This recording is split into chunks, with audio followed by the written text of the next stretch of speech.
Friends इनके நம்ம கிச்சன்ல லஞ்ச் பாக்ஸ்க்கு சூப்பரான முட்டை சாதம் எப்படி பண்ணலாம்னு பார்க்கலாம். இதுக்கு வேற சைடு டிஷ் எதுவுமே தேவையில்லை. வெறுமனே சாப்பிடலாம். சூப்பரா இருக்கும். குழந்தைகளும் விரும்பி சாப்பிடுவாங்க. வாங்க வீடியோக்குள்ள போலாம். பாத்திரம் சூடு பண்ணி 1 டேபிள்ஸ்பூன் எண்ணெய் சேர்த்துக்கோங்க. எண்ணெய் சூடானதும் அதுல முட்டையை அடிச்சு ஊத்திக்கோங்க. நான் இன்னைக்கு ஒரு 5 முட்டை எடுத்துர்க்கேன். இந்த முட்டைக்கு தேவையான உப்பு சேர்த்துக்கோங்க. ஒரு 1/2 டீஸ்பூன் பெப்பர் சேர்த்துக்கோங்க.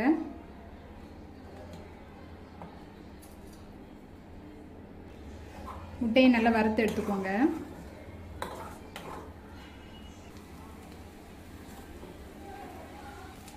முட்டை இந்த மாதிரி வறுத்து தனியாக வச்சுக்கோங்க. 3 டேபிள்ஸ்பூன் தேங்காய் சேர்த்துக்கோங்க. தேங்காய் இல்லைன்னா ரிஃபைண்ட் ஆயில் சேர்த்துக்கோங்க. எண்ணெய் சூடானதும் அதில் ஒரு 2 சின்ன துண்டு பட்டை, 1 கிராம்பு, 1 ஏலக்காய், ஒரு 1/4 டீஸ்பூன் பெருஞ்சீரகம் சேர்த்துக்கோங்க.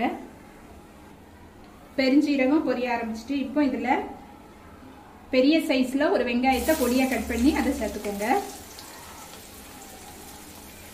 வெங்காயம் பொன்னிறமாக ஆக வரைக்கும் நல்லா வதக்கிக்கோங்க. வெங்காயம் நல்லா வதங்கிட்டு இப்போ இதில் பொடியாக கட் பண்ண 2 சின்ன தக்காளி சேர்த்துக்கோங்க. அது கூடவே 4 பச்சை மிளகாய் கீரி சேர்த்துக்கோங்க. ஒரு கொத்து கருவேப்பிலை சேர்த்துக்கோங்க. தக்காளி சீக்கிரம் வதங்க கொஞ்சமாக உப்பு சேர்த்துக்கோங்க. தக்காளி நல்லா கொலைய வதங்கணும். வதக்கிக்கலாம். தக்காளி வதங்கிட்டு இப்போ இதில் 1 டேபிள்ஸ்பூன் இஞ்சி பூண்டு பேஸ்ட் சேர்த்துக்கலாம். நான் ஃப்ரெஷ்ஷாக சதைச்சி சேர்த்துக்கிறேன். நீங்கள் பேஸ்ட்டாக இருந்ததுன்னா அப்படி சேர்த்துக்கோங்க. அந்த இஞ்சி பூண்டோட பச்சை ஸ்மெல் போகிற வரைக்கும் வதக்கிக்கோங்க. தேவையான மசாலா சேர்த்துடலாம். 1/2 டீஸ்பூன் மஞ்சள் தூள், 1 டேபிள்ஸ்பூன் மிளகாத்தூள். காரம் எப்படி வேணுமோ அதுக்கேற்ற மாதிரி மிளகாத்தூள் கூட குறைய சேர்த்துக்கோங்க. 1 டீஸ்பூன் தனியாத்தூள், 1/4 டீஸ்பூன் பெப்பர்,